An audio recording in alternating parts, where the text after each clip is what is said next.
More questions. Get your running shoes on, Dave. All right.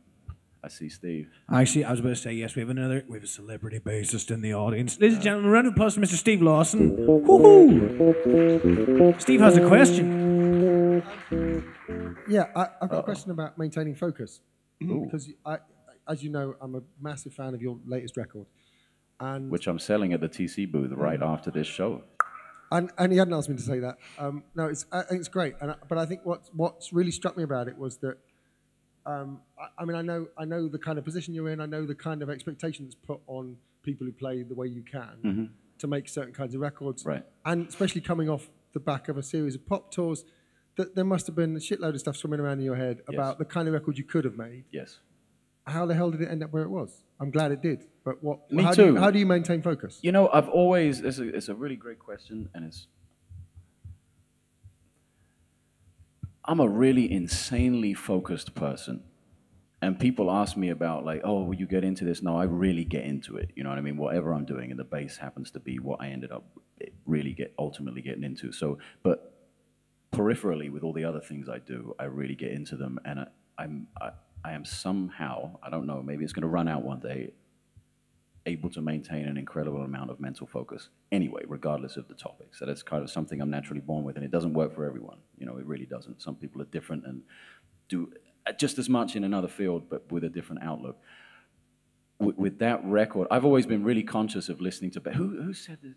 Willis said something earlier on about somebody said, I forget what they said, but he said, like, I hated some bass players. Like, I didn't want to listen to, I didn't want to sound like them. And there's some truth to that for me as well. You know, I listen to, and I'm by no means talking smack about any of the people I'm about to mention to you. I just listen to some bass players and think, wow, this is a bass album. And I do not want my music to be about the instrument I play. I've always said I'm just a musician who happens to play the bass. And if I were to sit down at the piano or pick up the trumpet or play the drums, I'd still be me having the same musical ideas and trying to express them to you. It's just the fact that I play the bass more. I work more on the bass, and it's a cool fucking instrument. But so always in the back of my mind, from my first record, which was, none of my records have really been like bass heavy in terms of solos and slapping. I don't slap anyway, but I've always had that in the back of my mind. So yeah, all the crap I just played out front of this was probably not a great advert for your question or for my album, but you know, that was more me warming up, which I do a lot of, and that leads to another thing. I play a lot of nonsense to strip it away. It's like that diamond that you're looking for in a huge rock. You've got to strip all this crap away to find the one thing in there that you're looking for.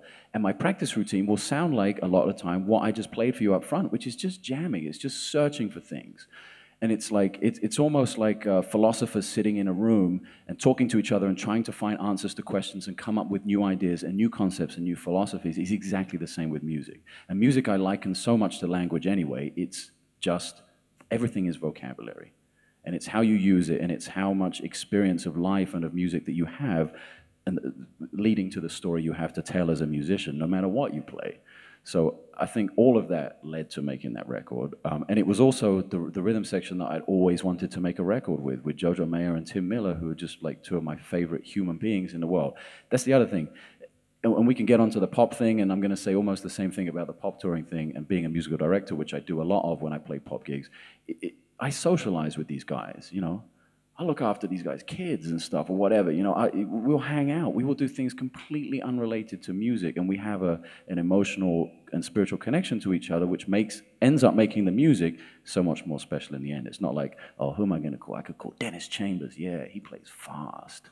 And I could call this guy and just put him in a room and, you know, base my expectations on things that I've heard previously. I'll never base my expectations of something on what I've heard previously. I'm always looking for something new. So I guess that's how that record came about. And essentially, I walked into the studio with Jojo and Tim, and you put some chord symbols on a music stand. You know, literally, I put, what were they?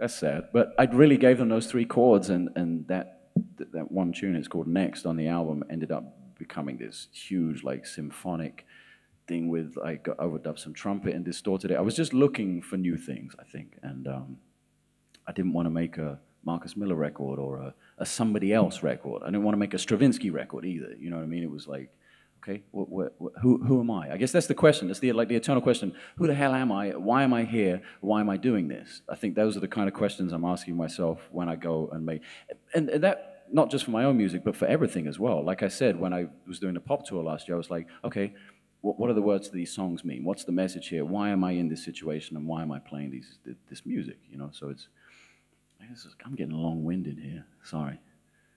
You can like stop me and ask more questions because I will talk forever. More questions? Yes. This gentleman here. Here we go. Okay, running shoes. Pass it along. Is there any chance you could run through Four Brothers by any Oh, chance? that's right. You asked me about that earlier on. Okay, so the looper's not working. Let me get some drums in here and I'll do it. And he's asking about a song of mine called Four Brothers, which I actually ended up recording on the new album. And I don't know what it is about this song. Like, everyone who talks to me about any of my tunes, they all want to know about that tune for some reason. I have no idea. And it almost has nothing to do with what I do anymore as well. And I'll explain why in a second.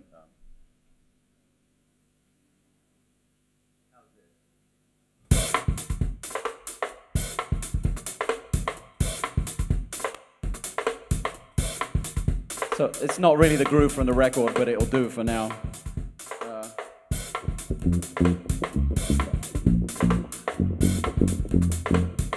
It's a lot faster than it should be as well.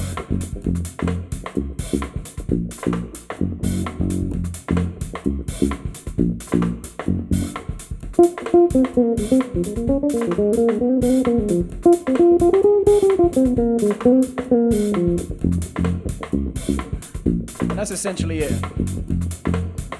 See if I can get it right this time.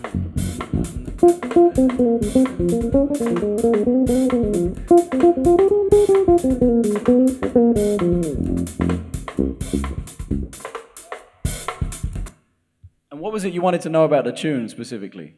I don't know. I'm like, okay. Okay, I don't know why that is. And it used to be more of like, you know, more changes. F minor, D flat major, B flat 7, G flat major 7. And on the record, I got so bored of playing those changes, I used it as a vamp.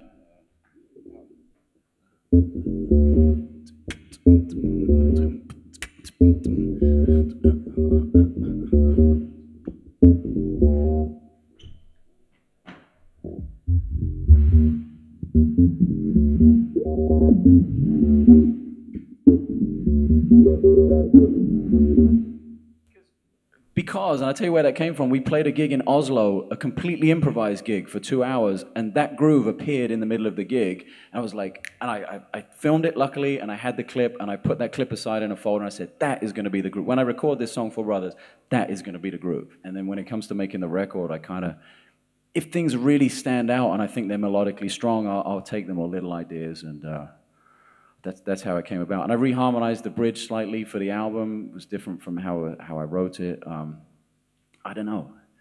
You know, everyone asked me about the tune, but the guys in my own band, we played it like for the first time a few years ago, and then I poured it out on a gig for the first time in 2 years, like last month, and they're like, yeah, I don't remember playing this, bro. I said, you remember how the bridge goes? No, I don't remember playing this. So the guys in my own band don't even like remember it or particularly like it. It's crazy. It's a weird tune. And it's simple. It's just the F, you know, pretty much F pentatonic thing.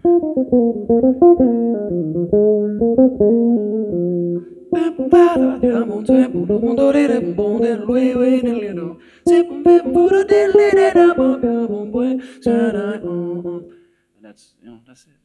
Inside, I like doing simple things and then reharmonizing them a lot as well. A lot of my stuff is like that. And this looper, if it was working, only holds 14 seconds of loop time. So all of my tunes, each section is no more than 14 seconds long, because that's how I work on them. Just kind of worked out like that. I wish I knew why it wasn't working, man. Wow. Shit. 5 years, man. Great.